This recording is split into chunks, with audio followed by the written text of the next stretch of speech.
አሰብን በህግ ተከራክሮ ማግኘት የሚቻልበት እድል እንዳለ ነገር ግን ሁኔታው ጊዜ ሊወስድ እንደሚችል ተጠቆመ። ኢትዮጵያ የቀይ ባህር ወደብ የማግኘት ፍላጎት እንዳላት ይህንንም ለማሳካት እንደምትሰራ ካስታወቀች ጊዜ ጀምሮ በስፋት እየተነሳ የሚገኘው የአሰብ ወደብ ጉዳይን በተመለከተ አስተያየታቸውን እንዲሰጡ የተጠየቁት በተባበሩት መንግስታት ድርጅትና በአውሮፓ ህብረት መቀመጫ ብራሰልስ ኢትዮጵያን በዲፕሎማትነት ያገለገሉትና በኢትዮጵያ ሰብአዊ መብቶች ኮሚሽን ዋና ኮሚሽነር ሆነው የሰሩት አንጋፋው ዲፕሎማት አምባሳደር ጥሩነህ ዜና አሰብን በተመለከተም በህግ ተከራክረን የምናገኝበት እድል አለ ያሉ ሲሆን ረጅም ነው መንገዱ ብዬ ግን እገምታለሁ ያሉ ሲሆን መሬቱን በተመለከተ ግን በቅድሚያ መረሳት የሌለበት የኛ ነው የሚሉና በእርግጥም ባለቤት የሆኑ አፋሮችም አሉ።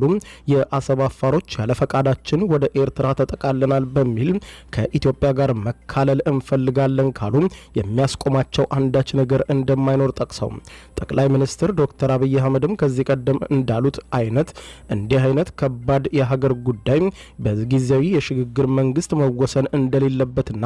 መደበኛ መንግስት ባልተመሰረተበት ሁኔታ ወደቡ መሰጠቱ አግባብ አይደለም የሚለው ጠንካራ መከራከሪያ መሆኑን አንስተው ከህግ ሳይሆን ከፖለቲካ አንጻር ግን ጉዳዩ መታየት አለበት በማለት ያስገነዝባሉ።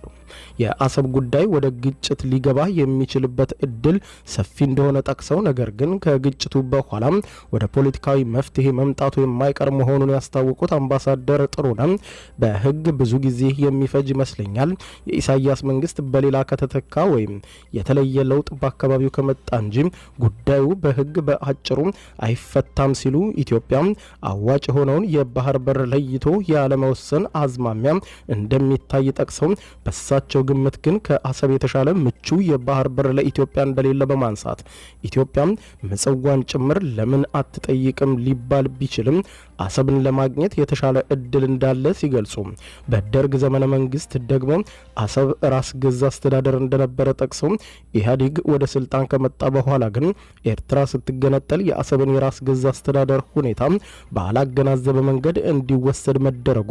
ጥያቄውም በዚህ ዙሪያ ቢያተኩር የተሻለ እንደሚሆን ገልጸው የአሰብ ወደብ ጉዳይ በህግ ለመውሰድ ረዘም ያለ ጊዜ ይፈጃል እንጂ መንገዱ አለ ሲሉ ዲፕሎማቱ ጠቁመዋል።